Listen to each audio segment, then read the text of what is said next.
नमस्कार. भारतीय जनता पार्टी प्रदेश कार्यालयामध्ये आयोजित या पत्रकार परिषदेमध्ये आपल्या सगळ्यांचं स्वागत. जनाब संजय राऊत यांनी सुनेत्राताई पवार यांच्यावर केलेल्या टीकेचं समर्थन केले आणि ते म्हणतायत की त्याच्यामध्ये काहीही चुकीचं नाही. परंतु संजय राऊत, तुम्ही स्वतः ज्या पद्धतीनं या बालिश वक्तव्याचं समर्थन करतायत, तुम्हाला लाज वाटली पाहिजे. एका महिलेचा अपमान होत असताना तुम्ही अशा पद्धतीनं काँग्रेसनं गुंगी गुडिया म्हणून तुमच्या वक्तव्याचं समर्थन तुम्ही केलंय, त्याबद्दल तुम्हाला खरं तर खेद वाटायला पाहिजे. त्याच भावनेचा उल्लेख केला तर तुम्हाला गुंगा नाही तर ढोंगी गुड्डा असा उल्लेख तुमचा करावा. कारण ज्या पद्धतीनं ढोंगीपणा संजय राऊत आणि त्यांचे मालक उद्धवजी ठाकरे सातत्यानं करत असतात, त्यामुळं तुम्ही गुंगी गुडिया नाही तर ढोंगी गुड्डा आहात. महाराष्ट्रात ढोंग करणं आणि ढोंगाचं राजकारण करणं हे संजय राऊत आणि उद्धवजी ठाकरे सातत्यानं करतायत. तुम्ही जर का पंतप्रधान नरेंद्र मोदीजी अमितभाई शहांवर अशा पद्धतीची टीका करत असाल आणि त्यांना गुंगी गुड्डा म्हणून हिणवणार असाल, तर संजय राऊत उद्धवजी ठाकरे हे ढोंगी गुड्डा आहेत. महाराष्ट्रामध्ये ढोंग पसरवणं आणि ढोंगाचं राजकारण करण्याचं काम हे संजय राऊतांकडनं उद्धवजी ठाकरेंकडनं सातत्यानं केलं जात आहे. त्यामुळे संजय राऊत आणि उद्धवजी ठाकरे हे ढोंगी गुड्डा आहेत आणि ढोंगी गुड्डा असण्याचं राजकारण, ढोंगीपणाचं राजकारण संजय राऊत आणि उद्धवजी ठाकरे करत असतात.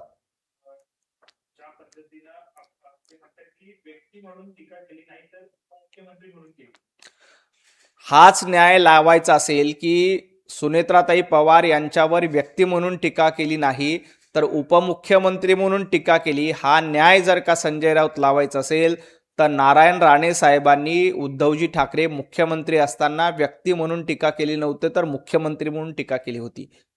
त्यानंतर तुम्ही नारायण राणे साहेबांना अटक केली, कोर्टानं तुम्हाला चपराक मारली आणि तरी देखील नारायण राणे साहेबांना तुम्ही अटक केली होती, हे तुम्ही विसरलात. त्यावेळेला राणे साहेबांनी तुम्हाला व्यक्ती म्हणून टीका केली नव्हती.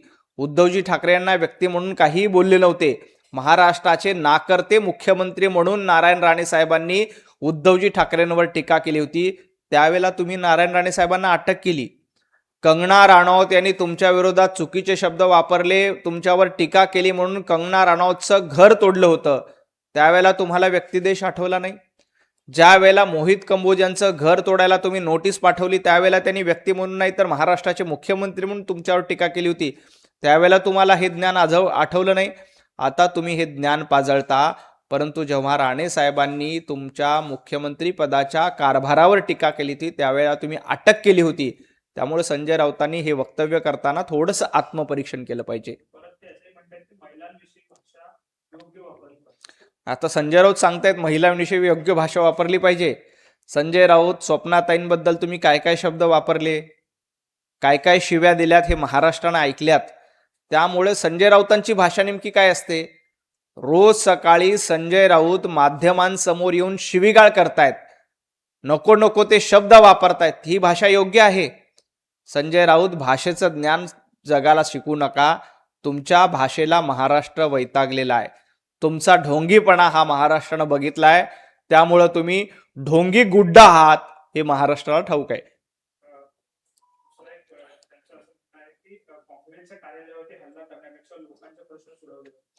सुनेत्राताई पवार हे सातत्यानं लोकांचे प्रश्न सोडवतात.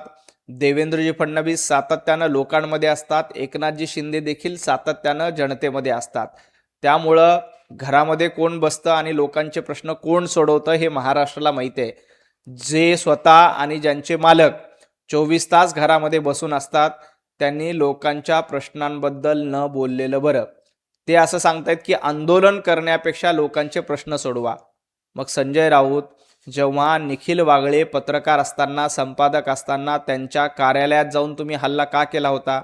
तुम्ही खरं तर लोकशाही मार्गाने त्यांचा निषेध करायला पाहिजे होता, त्यांच्याशी चर्चा करायला पाहिजे होती. परंतु तुमच्याच पक्षाने त्यावेळेला टीका केली म्हणून निखिल वागळेंच्या कार्यालयावर जाऊन हल्ला केला होता. त्याचं समर्थन तुम्ही करणार आहात का? संजय राऊत, हा तुमचं ढोंग आहे. रोज उठून दुटोंडी गांडुळाप्रमाणे भूमिका बदलायच्यात. उद्धवजी ठाकरे भूमिका बदलून युटर्नवर युटर्न घेतात. त्याच पद्धतीनं संजय राऊत काल पत्रकार परिषदेमध्ये एक बोलतात, आज एक बोलतात आणि उद्या एक बोलतात. त्यामुळं अशा पद्धतीचा ढोंगीपणा आणि गांडुळासारखं दुतोंडी वागण्याचं काम संजय राऊतांकडनं सुरू आहे.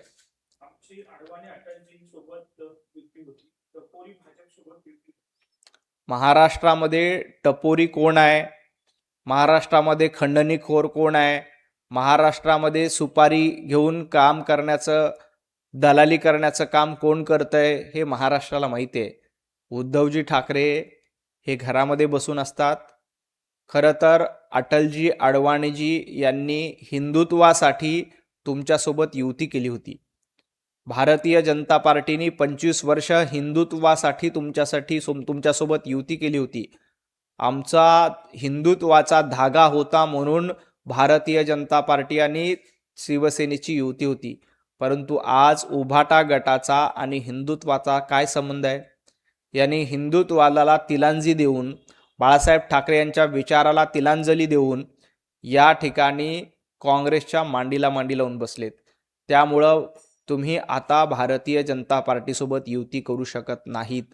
तुमची कितीही इच्छा असेल की भारतीय जनता पार्टीशी आम्ही युती करावी, परंतु ते शक्य नाही.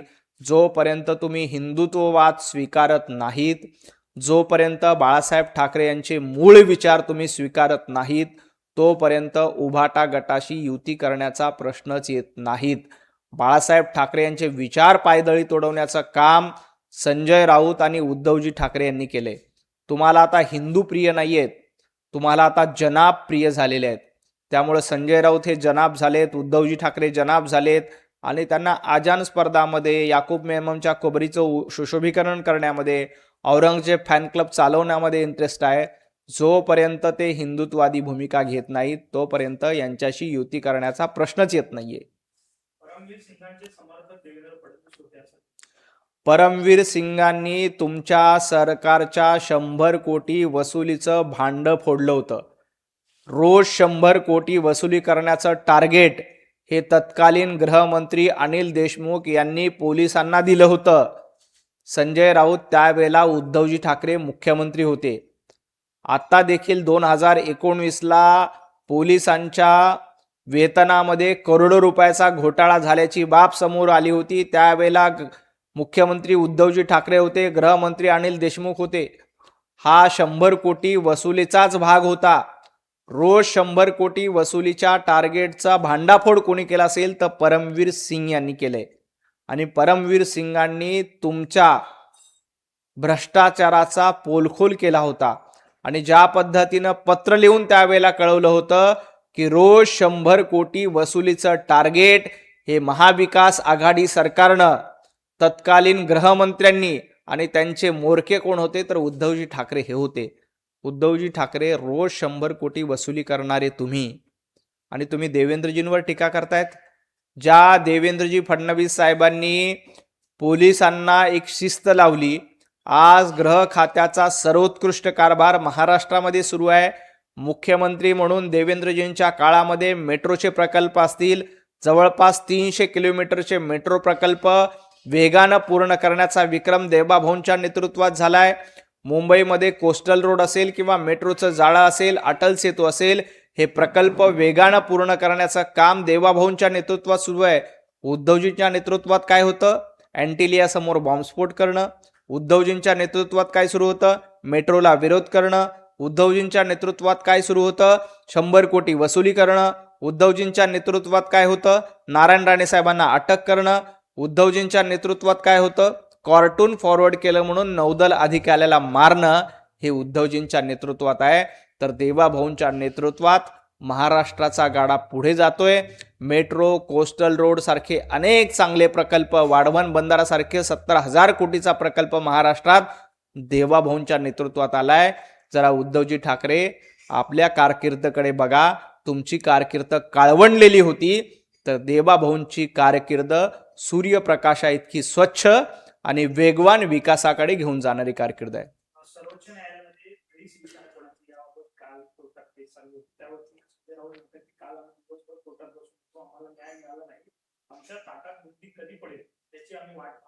संजय राऊत, तुमच्या ताटात ना बुंदी मिळणार आहे ना तुमच्या ताटामध्ये शिरा मिळणार आहे. तुम्ही महाराष्ट्राच्या जनतेची प्रतारणा केली, त्यामुळे आता तुम्हाला बुंदी मिळणं कधीही शक्य नाहीये. खरी शिवसेना कुणाची याचा शिक्कामोर्तब महाराष्ट्रातल्या जनतेनं लोकसभेच्या निवडणुकीला केला, विधानसभेच्या निवडणुकीला केला आणि महापालिकेच्या निवडणुकीला देखील केलाय. त्यामुळं तुम्ही कितीही वर्ष वाट बघितली आणि सांगितलंय की आमचीच खरी शिवसेना आहे, जोपर्यंत बाळासाहेब ठाकरे यांचे विचार तुम्ही मान्य करणार नाहीत तोपर्यंत तुम्हाला बुंदी मिळणार नाही. तुम्हाला खडेच खावे लागतील. महाराष्ट्रातल्या जनतेनं तुम्हाला खडे खायला लावलंय. महापालिकेच्या निवडणुकीत खडे खायला लावलंय, जिल्हा परिषदेच्या निवडणूक खडे खायला लावलंय. तुम्हाला वाटत असेल की राहुल गांधींसोबत बसल्यामुळं आपल्या ताटामध्ये बुंदी मिळेल, पण राहुल गांधींनाही लोकसभेला लोकांनी खडे दिलेत, उभाटा गटाला देखील खडे दिलेत. संजय राऊतांच्या ताटामध्ये बुंदी नाही तर खडेच मिळणार आहेत, हे त्यांनी लक्षात ठेवावं.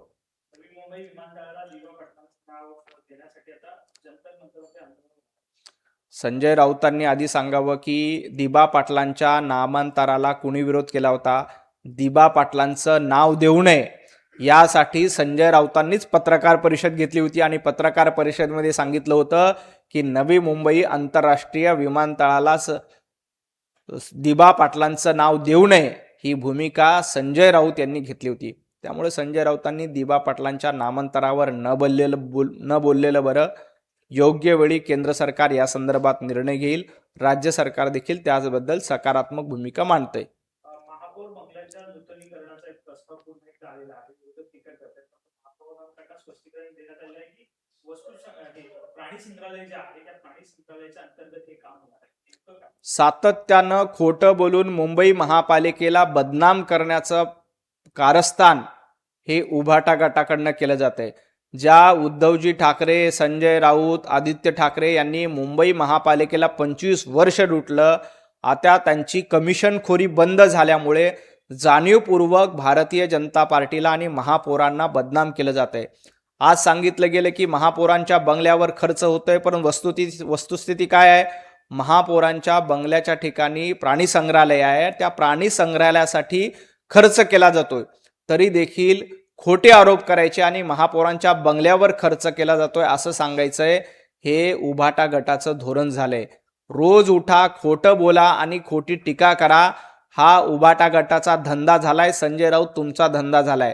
कुठेही अतिरिक्त खर्च होऊ नये यासाठी स्वतः मुख्यमंत्री देवेंद्रजी फडणवीस साहेब पुढाकार घेत आहेत. देवेंद्रजी फडणवीसांनी सातत्यानं मुंबई महापालिकेमध्ये पारदर्शक कारभार झाला पाहिजे आणि मुंबईकरांची सेवा करता आली पाहिजे, यासाठी भारतीय जनता पार्टीचे महापौर असतील, सभागृह नेते असतील किंवा नगरसेवक असतील, त्या दृष्टीनं काम करतायत. सेवा करणारी भारतीय जनता पार्टी आहे. तर 25 वर्ष मुंबई लुटून मेवा खाणारी उभाटा गट होतं. त्यामुळं कुठेही अतिरिक्त खर्च केला जाणार नाही. काही ठिकाणी अतिरिक्त खर्च होत असेल तर निश्चितपणे त्याच्यावर काटकसर केली जाईल. महापौर बंगल्यावर अतिरिक्त खर्च होत नाही, त्या प्राणी संग्रहालयावर खर्च होतो, याचं भान टीका करताना विरोधकांनी ठेवलं पाहिजे. ज्यांनी 25 वर्ष मुंबई लुटली आणि 25 वर्ष मुंबई लुटून मातोश्री टूक कुणाच्या कमिशनवर बांधलं, याचं उत्तर एकदा उद्धवजी ठाकरे, संजय राऊत आणि आदित्य ठाकरे यांनी दिलं पाहिजे आणि मग भारतीय जनता पार्टीवर प्रश्न विचारले पाहिजेत. आदित्य ठाकरेंनी ट्विट केलं, त्यांचं म्हणणं आहे की जपच्या महापौर जे आहे त्या लहरीनुसार मुंबई महापालिकेचा पैसा जो वापरत आहे. दुसरीकडे नव्या गाड्यांची मागणी केली जाते. तर तिसरं त्यांचं असं म्हणणं आहे की मोकळ्या जागा ज्या आहेत ते खासगी लोकांच्या हातात सोपवल्या गेल्या आहेत. त्यामुळे भाजपला या सगळ्या गोष्टी करायच्या होत्या, म्हणूनच त्यांना मुंबई जिंकायची होती आणि त्यासाठीच त्यांनी मुंबई जिंकली. आदित्य ठाकरेंनी आधी सांगावं की मातोश्री 2 ही कुणाच्या कमिशन खोरीतनं बांधली, याचं उत्तर आदित्य ठाकरे यांनी महाराष्ट्राला दिलं पाहिजे. आता महापौर लहरी आहेत का आदित्य ठाकरे लहरी आहेत हे महाराष्ट्राने बघितलंय. आदित्य ठाकरेंचा लहरीपणा महाराष्ट्राने वेळोवेळी बघितला. तुमचा पराभव झाला, तुम्ही घरामध्ये बसता. तुमचा पराभव झाला, तुम्ही लंडनला पर्यटन करायला जाता. तुमचा पराभव झाला, तुम्ही महाराष्ट्राच्या बाहेर निघून जाता. हे महाराष्ट्राने बघितलंय. त्यामुळे लहरीपणा कोण करतंय तर आदित्य ठाकरे लहरीपणा करण्यामध्ये नंबर 1 आहेत. त्यामुळे त्यांनी महापौरांवर टीका करू नये. आणि राहिला प्रश्न उधळपट्टीचा, तर मुख्यमंत्री देवेंद्रजी फडणवीस साहेब मुंबईचा कारभार अतिशय चोखपणे बघतायत. कुठेही उधळपट्टी केली जात नाही. मुंबईच्या गाड्यांचा प्रश्न आला त्यावेळेला स्पष्टपणे सांगितले की कुठेही गाड्यांच्यावर अतिरिक्त खर्च केला जाऊ नये, कारण मुंबईकरांनी आम्हाला सेवा करण्यासाठी निवडून दिलं होतं. तर आदित्य ठाकरे आणि उद्धवजी ठाकरे यांचा गट फक्त मेवा खाण्यासाठी, मुंबई लुटण्यासाठी आला होता, हे देखील महाराष्ट्राने बघितलंय. त्यामुळे आदित्यजी ठाकरे जुना महापौर बंगला आपण घेऊन त्याच्यामध्ये काय केलं एकदा महाराष्ट्राला सांगा. स्मारकाचं काम कुठपर्यंत पूर्ण झालं याचं एकदा उत्तर द्या. आणि मातोश्री 2 कुणाच्या कमिशनवर बांधली आणि त्यामध्ये आपण लहरीपणा कसा केला हे एकदा महाराष्ट्राला सांगा आणि मग इतरांवर टीका करा. कॉक्रोच जनता पार्टीच्या कोर कमिटीची आज बैठक पार पडते. आंदोलनाच्या यशानंतर पुढील रणनीती काय असेल यासाठी छत्रपती संभाजीनगरमध्ये ही बैठक पार नाही, झुरळ जनता पार्टीची आज बैठक आहे. त्या सगळ्या कॉक्रोच जनता पार्टी आणि झुरळ जनता पार्टीला एकच विनंती आहे की झारखंडमध्ये विद्यार्थी मोठ्या प्रमाणात आंदोलन करतायत. झारखंडमध्ये पेपर फुटी झालेली आहे. तिथल्या लोकसेवा आयोगाचा पेपर फुटलेला आहे. या झारखंडमधल्या आंदोलनाला अभिजित दिपके आणि त्यांचे समर्थक आंदोलनामध्ये सहभागी होणार आहेत का? पंजाबमध्ये पेपर फुटी झाली. अभिजित दिपके मूग गिळून गप्प बसलेत आणि सांगतायत की मी आजारी असल्यामुळं त्या ठिकाणी जाऊ शकत नाहीत. भारतीय जनता पार्टीचं जिथं सरकार असतं तिथं अभिजित दिपके लगेच तानकन उठतात आणि आंदोलन करायला बसतात. जरा ही त्यांची कोर कमिटीची बैठक झारखंडमध्ये घेतली असती आणि झारखंडच्या विद्यार्थ्यांच्या समर्थनामध्ये ही झुरळ जनता पार्टी आणि कॉक्रोच जनता पार्टी उतरली असती तर बरं झालं असतं. तुम्ही ढोंगी नाही आहेत हे सिद्ध झालं असतं, कारण तुम्ही अरविंद केजरीवालांच्या इशाऱ्यावरून काम करतायत. हे महाराष्ट्राला माहिती आहे, देशाला माहिती आहे. त्यामुळं आजच्या कोर कमिटीची बैठक घेताना त्यांनी सांगितलं पाहिजे की आम्ही आता उद्यापासून झारखंडच्या मुख्यमंत्र्यांच्या विरोधामध्ये आंदोलन करणार आहोत आणि झारखंडमध्ये देखील जोपर्यंत शिक्षण मंत्र्यांचा आणि मुख्यमंत्र्यांचा राजीनामा होत नाही तोपर्यंत उपोषणाला बसणार आहोत, असं त्यांनी आजच्या कोर कमिटीच्या बैठकीमध्ये ठरवायला हवं. सिद्धिविनायक ट्रस्टमध्ये जो घोटाळा झाला याचा करण्यात येतो. राज ठाकरेंनी सुद्धा मुद्दा मांडला होता. आता एकनाथ शिंदे यांनी मागील 5 वर्षाचा संपूर्ण कारभार कसा चालला याची चौकशी लावण्याच्या आधीच अतिशय स्वागतार्ह निर्णय घेतलाय. ज्या पद्धतीनं गेल्या 5 वर्षामध्ये सिद्धिविनायक ट्रस्टच्या माध्यमातून अनेक गैरप्रकार केल्याचे आरोप होत आहेत. आता या सगळ्या प्रकरणामध्ये चौकशी होणार आहे आणि गणपती बाप्पाच्या दानपेटीवर ज्यांनी ज्यांनी डल्ला मारला त्या सगळ्यांवर कारवाई होईल. कोणालाही सोडलं जाणार नाही.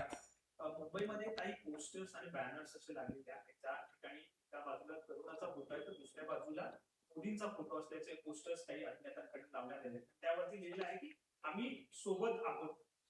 पंतप्रधान नरेंद्र मोदीजींच्या सोबत सातत्यानं जेनझी आहे. आपण बघता की पंतप्रधान महोदयांनी एक व्हिडिओ इंस्टाग्रामवर टाकला.